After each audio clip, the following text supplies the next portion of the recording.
그 시대를 풍미했어요. 각자 특징이 다 달랐어요. 똑같은 것이 하나 있다면 뭐 하는 사람? 살아있어. 하나님을 경외하는 사람. 그거 하나 같은 것이 좀 다 달라요. 오늘 이야기하고자 하는 사람은 누굴까요? 모세를 이야기하고자 합니다. 사실 신약, 그러니까 구약은 모세의 책이고요. 신약은 예수 그리스도의 책으로 보통 인식이 될 정도로 모세라는 지도자는 대단한 사람이에요.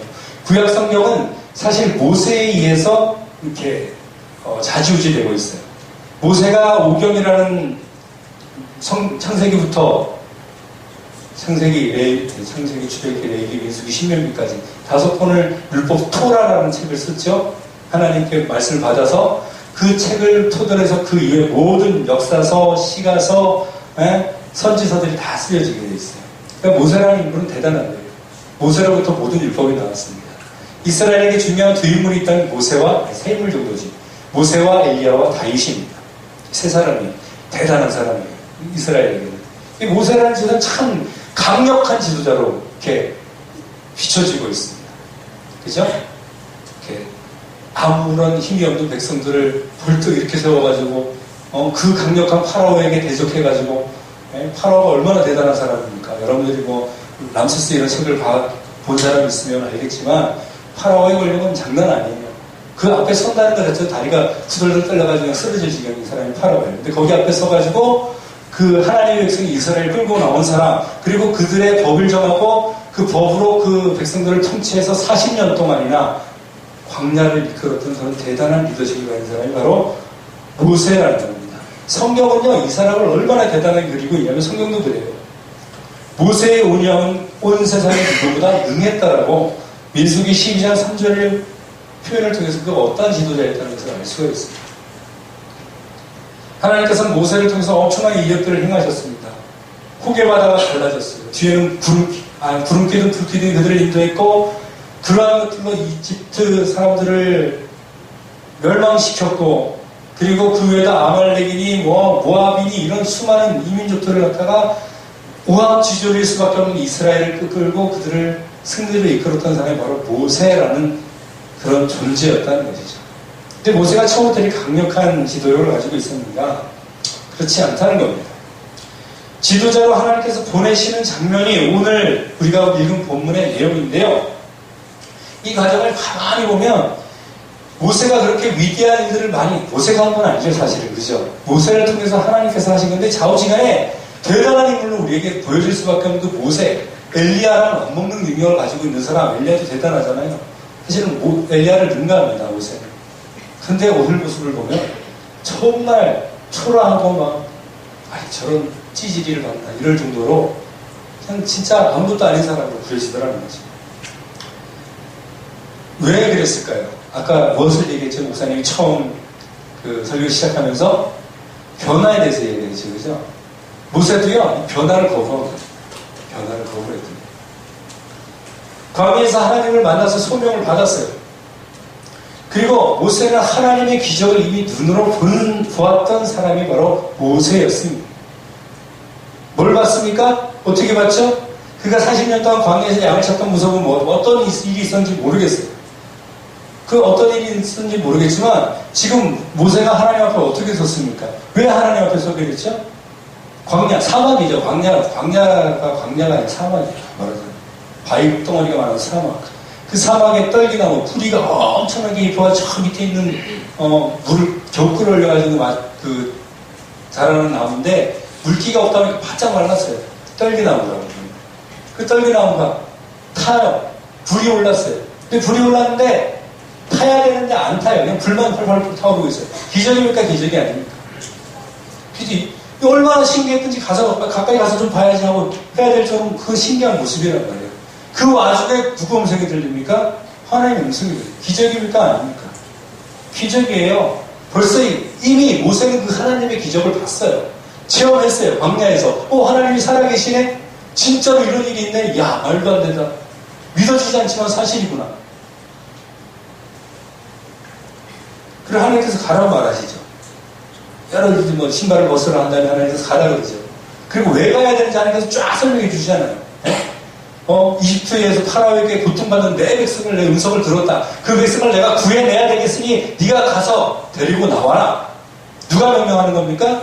하나님께서 명령하시는 거고 모세에게 분명한 이유와 동기를 줬습니다. 그쵸? 모세가 왜 광야에 도망 나오게 됐습니까? 그 과정을 여러분 기억하십니까? 40살이 되었을 때 자기 백성 이스라엘이 이집트인에게 고통당하는 모습을 보고 참지 못하고 때려 죽였어요. 특히 혈기에 있었던 사람이에요. 자기 백성 이스라엘을 얼마나 사랑했는지 이집트 왕자의 신분임에도 불구하고 이집트 사람을 때려 죽였다고요. 그러니까 자기 백성을 사랑한다는 얘기는 사랑하지 않는다는 얘기입니다. 사랑한다는 이야기예요. 40년이 지난 다음에 하나님께서 그 백성을 꺼내가지고 오래요. 그건 뭐 반가운 일이잖아요. 근데 지금 모세가 간다 그러니까 안 간다 그럽니까? 안 간대요. 미기적거려요. 아니 제가 어떻게 갑니까? 하나님의 명령이니까 못 가요 이러지는 못하고 이런저런 막 아니 제가 갈 수 없을 것 같은데요.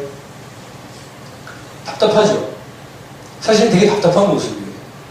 하나님께서 분명한 목적을 보여주고 이유를 보여주고 갈 수 있는 능력도 보여주시고 심지어는 모세에게는 그럴 만한 열정이 있었던 사람이라는 겁니다.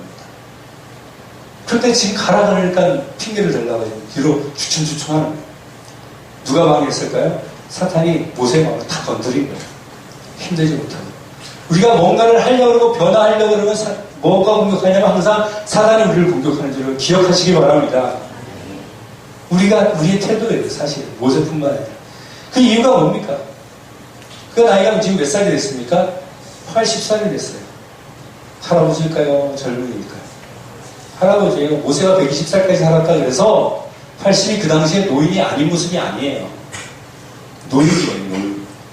80일에 된 노인이 있어가지고 젊은 이스라엘 사람들도 많은데 내가 왜 가야 됩니까? 지금 나는 이집트에서 우리 백성들을 구하고 싶었지만 능력이 안 돼서 도망 나와서요. 미디안 사람하고 결혼해가지고 자식 낳고 미디안 제사장 이드로의 양이나 치면서 이렇게 나름대로 만족하면서 살고 있어요. 나는 나름대로 내 삶에 만족하고 있습니다. 이제 변화가 싫어요. 여기쯤에서 그건 옛날의 저의 모습입니다. 전 갈 이유가 없습니다. 굳이 가야 한다면 다른 사람을 보내십시오. 이런 이야기를 하는 겁니다. 그런 이야기예요. 그 마음가짐은 그랬어요. 모세는 실제로. 왜 내가 가야 되는지. 내가 80이나 먹었고 내가 그런 열정을 한번 가졌으면 되지 40년 지난 다음에 지금도 가야 돼요. 지금 젊은 사람 얼마나 많냐. 요수아도 있고 갈렙도 있고 다 있었을 텐데. 네? 그런 사람 보내지 왜 나를 보내려고 그러는 거예요. 아니 하다못해 우리 형 아론이라도 있잖아요. 이랬을 거예요. 그런 마음이 있는 거죠.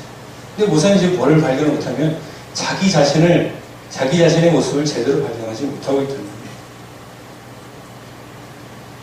모세는 참 위대했던 지도자입니다. 하나님께서 그렇게 세우신 줄로 믿습니다. 아멘? 하나님께서 세우시면 누구나 다 돼요.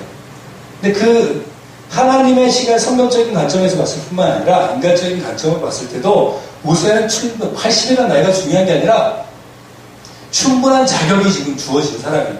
사실은 가만히 생각하면 모세밖에 갈 사람이 없어요. 이집트 왕궁에서 생활하면서 그 황실의 분위기를 아는 사람 누구밖에 없습니까? 모세밖에 없어요. 나이가 지금 몇 살이죠? 80 정도 됐어요. 지그시 나이 먹어가지고 충분히 그 파라오를 압도할 수 있을 만큼의 그 연륜이 쌓인 것도 누구밖에 없습니까? 모세밖에 없다는 겁니다. 그리고 어릴 때부터 비록 유모는 자신의 어머니로부터 컸기 때문에 자기 어머니가 누군지 알고 이스라엘 교육을 받았지만 그와 더불어서 무슨 교육도 받았습니까? 이집트의 교육도 다 받았어요. 그러니까 그만큼의 해당하는 40세까지 공부를 했을 테니까 40년이 짧아요. 목사님이 40살 안 됐어요. 37살밖에 안 됐습니다. 모세가 탈출할 때 나이가 안 된 거예요. 그죠? 모세가 그때까지 공부를 했어요. 그러면 공부한 양이 작을까요? 많을까요? 엄청나게 많았어요. 기와 지식도 충분했다는 겁니다. 네? 그리고 지금 갈 수 있는 이유가 무엇이냐면 40년 모세가 도망 나왔던 이유가 뭐냐면 이집트 사람을 때려 죽이고 사람들이 모세를 죽이려고 그러니까 자기가 죽기 위해서 도망 나왔죠. 그죠? 근데 성경을 보면 이미 그때는 모세의 목숨을 구하던 사람들은 다 죽었다고 했어요. 그럼 이제 건강하게 이집트에 가서 난 옛날에 이집트 왕자였는데 라고 말할 수 있을 만큼의 상황이 되어졌다는 거죠. 충분했어요, 상황적으로. 근데 누구는 그렇게 생각 못하고 있습니까? 모세는. 근데 거기다가 금상첨화이죠, 모세는.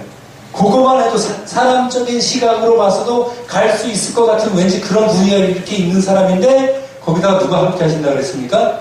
하나님께서 함께 하신대요. 그 뭐가 두렵습니까? 두려울 게 하나도 없잖아요. 근데 목사님 지금 그걸 발견합니까? 발견 못합니까? 못해요.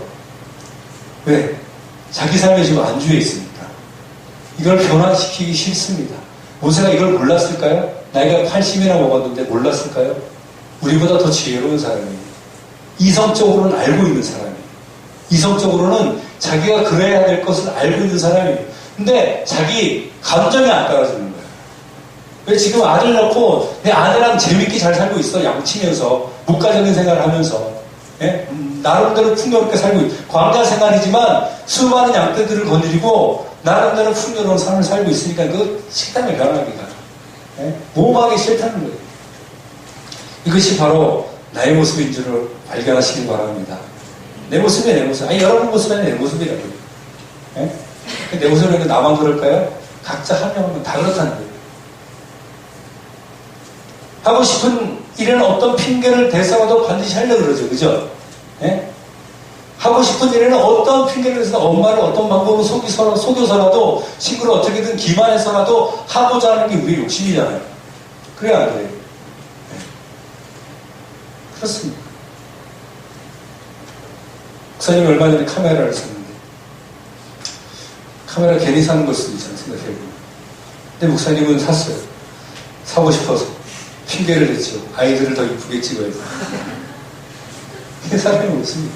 하고 싶은 일이 있으면 어떤 핑계를 대서는 더 하게 되는 거야. 자기를 정당화시키는 거지. 나는 말이야 이걸 해야 되는데 이러쿵저러쿵 해서 해야 돼.